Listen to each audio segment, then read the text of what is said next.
Let's get this out of the way. No, I don't think that Kaido and Gloriosa, like Leviosa, Wingardium Leviosa, were having an entanglement and Yamato was the result of that entanglement. No, I don't think that Captain John is Frankie's dad because they have the same eyelashes and we know that Frankie's parents are pirates. No, I don't think that the person chilling poolside next to Garp is Luffy's grandmother. No, I don't think that Bonnie and Luffy are half siblings, with Guinea having a child first with Kuma, then later on with Dragon. No, I don't think that Rox D. Sebek, the legend himself, is the guy in the background behind Whitebeard, since we know that Blackbeard also uses Wolverine claws at some point during his life. I have no idea, zero idea, if the woman next to Garland with the black hair is Shanks' mom, and yes, this video is sponsored. Yeah, they had us the first half, I'm not gonna lie. And today's sponsor is none other than the Surfshark VPN. Not yet. Yo, this chapter of One Piece was a lot, man. When I was reading the chapter live on stream, you know where to go. You know where to go.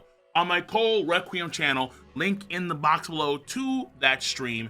And of course, for twitch.tv, the full stream, even the post-chapter reaction with the tier 3 cats. Now, when I was reading the chapter, it really felt like hours. I mean, technically it kind of was, because there was just so much information just jam-packed in panel per panel per panel per panel. Of course, can't just read through it, gotta talk about it, analyze it, what's going on, what does this mean per se, and it was just a great chapter to read. Just the Rocks pirates arriving and that spread with Whitebeard, Big Mom, the Golden Lion, Shiki.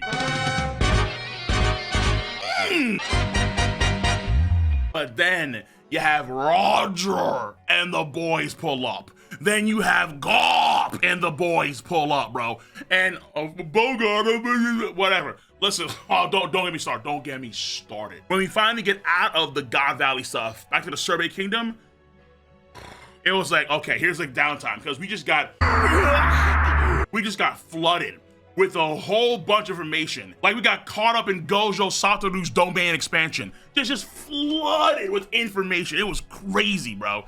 But because of that, I'd argue that the pace of this chapter was all over the place. I kind of counted around 8 parts of this chapter. So when it comes to pace and structure, I can't necessarily say it's the best chapter, like actually not even close. And the character components for this chapter were solid. Not great, just solid. Because like, for example, we see things like a younger Kong. No one cares about Kong, whether it's older Kong, whether it's younger Kong. Kong is kind of moot, does nothing, and guess what? In this flashback, what does Kong do? You guessed it. Nothing! He stole the treasure from Hachinoso, but Garp, can you go handle that? Of course. So stuff like that isn't really important at all. More important things are like seeing Ivankov's charisma, particularly at this age where he should be around 15, 16 years old, trying to like muster up some courage and some people around him so they can try and escape, because normally when this happens, the fatality rate is 100%. So normally when they do this, they wipe out every person on the entire island. And there's 10,000 people on the island. These 10 Nubito have got to go, man. They gotta go. Come end the story. I don't want them to have a happy ending. No. I want them to have a really painful, sad ending, because they've caused that to so many different countries around the world, honestly. In this flashback, though, we gotta start small and just survive. And Ivankov and Guinea were doing a great job of that. Shoutouts to Guinea, yo. Like this, woo! This girl got the biggest players in the business to move. She literally had the Holy Land hacked, which would not have happened if they used Surfshark VPN for protection. You see, the World Wide Web absolutely is a very dangerous place. One false step, one wrong move, and you will find out that your week, your month, your year could be completely ruined. And that's why, for my fellow weebs out there across the world, I know that we explore some very interesting locations and some very interesting places on the web. Lord have mercy, I'm about to. But you need protection. You need safety. And Surfshark VPN absolutely has your back with dope features like the clean web feature that clears up any malware, any viruses, any bad actors that may try and ruin your day. I am a big dude. Duh. And part of the reason why is because of them sweet, delicious cookies. Absolutely. But I hate them. I detest them online. So Surfshark VPN is my online dietitian as well. And it's my dietitian everywhere. My desktop, my laptop, my phone, wherever I am, I can have Surfshark VPN protecting me, making sure I am secure, safe, and sound. Furthermore, if you want access, let's say any region-gated content, let's say on Netflix, let's say on Hulu, and even my own channel, since I do have region-gated content. What did he say? And you want to gain access to this region-gated content, then you can easily do so by changing the location that you are located in with Surfshark VPN, and with the click of a button, that region-locked content has now been unlocked. So ladies and gentlemen, boys and girls, go in the description box down below. You use code KOL, that is KOL, to get an exclusive offer and 3 months free. Once again, use code KOL, and now let's get back into the video. Guinea was impressive. I don't know how she knows these skills, but she knows these skills. And at her age, to be able to hack into the Holy Land, leak information about God Valley, therefore forcing Rox and Roger, thereby forcing Gob to make a move. Come on, bro. That's very impressive. So shout outs to her, bro.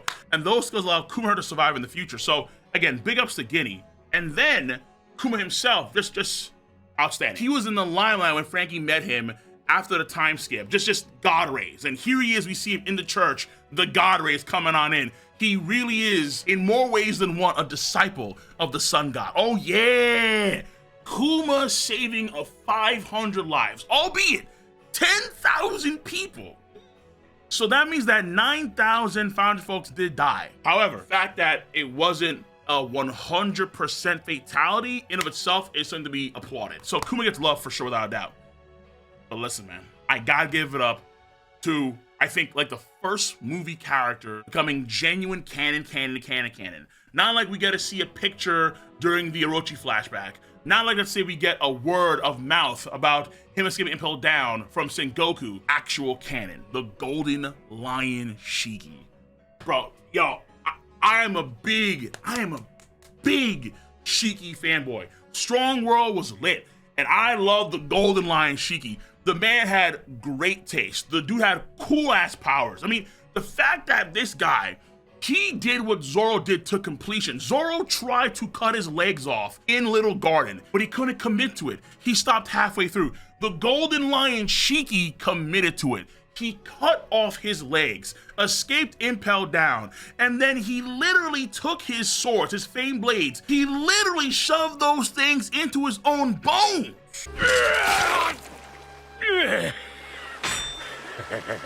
The Golden Lion Shiki, I'm telling you, man, this guy did not deserve to be defeated by Luffy in the movie. Frick no. But just seeing Shiki was, for me, huge pluses. The biggest thing going for this chapter was the story progression for this chapter, where the chapter does a monumental amount, not for the arc itself per se, but for the overall series of One Piece. And we start off with what seems to be God Knights. We see a young Garling. We see a person with a mask on, number 46 on their head. One girl with her tongue out, and I think I want to say it's a beret sort of cap. She talked to the Manmayer family, so that's her family. We see another person with like frills around their neck. So these people seem to be God Knights. And if anything, it confirms that God Knights, like the Goro say, they don't wear helmets when they go down to the regular realm. Garling was our only example in the last chapter, but now we're seeing it repeatedly for all the God Knights. At least the typical bubble helmet. Because later on we see Garling, some girl with black hair next to him, and then behind him is a dude straight out of Bohemian Grove. This guy has Baphomet energy going. Like, who? Wait, nah. This is the reason why Kuma needs a Bible. This guy right here, bro. Come on. And the God Knights that we see, as far as I can tell, standing in front of the treasure chest, there are 9 of them, which matches the same number of God Knights we see Dragon talk about, like those 9 silhouettes. It could be the case here where they're all the same people and they're much older now, just like Garling, or let's say some have been phased out and there's new God Knights and it's still overall 9. So the God Knight stuff was hella interesting. Then the treasure of Hachinoso. What? Is it the mythical fabled egg on Roger's ship, where originally it was on Hachinoso, but then Roger and company took the egg, took the chest, took Shanks, they pieced, and potentially, this is the thing that the Golden Lion Shiki and Roger were talking about before the Battle of Ed War. Honestly, the egg, I don't really care about it. I have very little faith in the egg on Roger's ship. I do. This is a huge deal. Now we know why Rox D. Sebek wanted to go to God Valley. He went to God Valley to get his treasure back. Doesn't involve Captain John's treasure. The fact that we now know this is a massive step forward in the story progression in a general sense, not just in the arc itself, but in a general sense. But outside of Rox, we see like massive players of the Rox Pirate crew pull up in force. And we can kind of see now what Sengoku was talking about in chapter 957, the ultimate chapter, where the Rox Pirate crew know zero team cohesion. We have Stussy going at Gloriosa, Kaido thinking about Roger, Big Mom, hey, calm down, take it easy. Rox off screen running somewhere. Shiki not listening to White, but like, I don't care. These people couldn't do the same like straw hat combos that we see time and time again. They couldn't do that because they were completely at each other's throats. Oh yeah. But somehow a discombobulated crew like this was following Rox D. Sebek. By the way, in this part of the flashback, it actually ends off with Rox and Roger meet each other, don't get in my way, and then we see these sparks of black lightning. It's not the J. Garcia Saturn weird portal demon spark stuff, whatever. And now we know why even Roger went there too, because Roger went there to go after Rox and that same treasure, very, very likely, and why Garp came there too, because Garp, oh wait, Roger's there? I gotta go fight Roger. So, very, very important stuff. We even find out that in 2 of those chests, you have the fish fruit, model Azure Dragon, Kaido's fruit, and we have the paw fruit. And this, thank God, this does confirm that Kaido off the rip was a dragon, not a fish. This was a theory that I contested hotly a few years ago, where Kaido started off as a fish and then awakened into a dragon with his abilities. No, this was a debate. And I said back then, like, yo, and I know folks during the stream like, no, that never happened. It happened.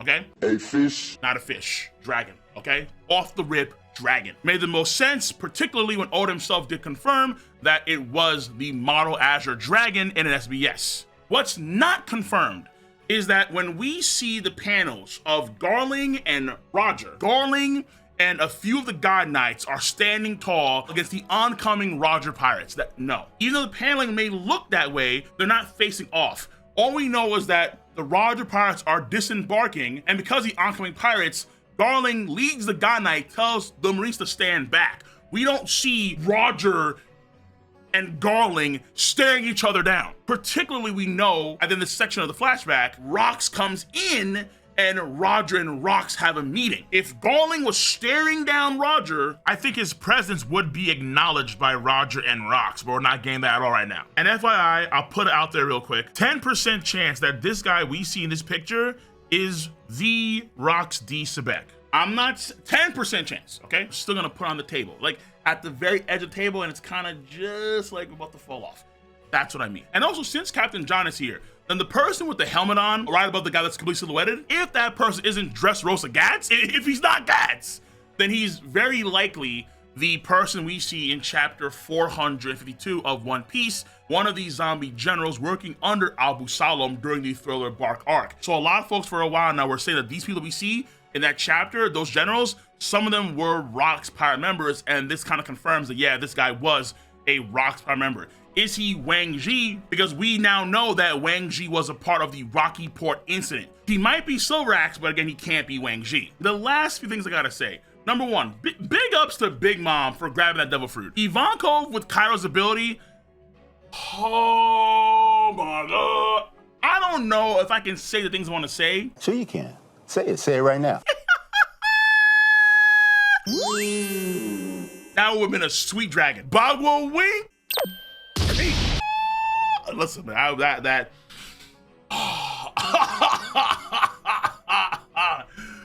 be a video in the future. A what if, of course. But I don't know if I can handle that, bro. So big ups to Big Mom for bullying some children because they need to be bullied. Oh yeah, that inner Michael Jordan, F them kids, bro. No, I can't, I just can't. But then the follow-up for that is out of nowhere, in comes Jay. Jay looks once again, the exact same he does in real time as he did back then. And he also has that same I-beam thing too. So we see it in base form, but he seems like he teleported from somewhere, like he came out of nowhere. Teleported, warped, whatever you want to call it, but it seemed like he used that magic circle because we see the fire and the black lightning behind him. And we only saw that so far in real time whenever he like teleported, that fire and lightning combination. So he could have been elsewhere in the island, then teleported across that distance to get to this location near the chest. And also, a quick word too, I gotta say, in the last chapter, we see a random Marine actually notice those big black lightning bolts in the distance. Technically speaking, Haki is supposed to be invisible. Luffy couldn't see the advanced armored Haki that Rayleigh used to remove Kami's collar from her neck during the Shiboni arc. It was only afterwards in Wano Country, when Luffy's aware of Haki's existence, does he start to realize that he saw Haki at the point in time. You see what I'm saying? So this is probably not Haki lightning that is emitting around Jay. It's another kind of black lightning. Oh my god. That being said, this chapter was outstanding. All right. Yeah, this was. I want to give a 10, but maybe like a 9, 9.5. Haste and structure is like the weakest point. It is the weakest point I think of this chapter. I'm gonna give it a 9, 9.5. I'm trying to stick to my guns here. But that being said, let me know your thoughts on this chapter. Of course, if you enjoy my video content, then be sure to like this video with a thumbs up, subscribe to the channel, and click on that bell to join the notification squad. I'm gonna catch you cats on the flip side. Bye bye.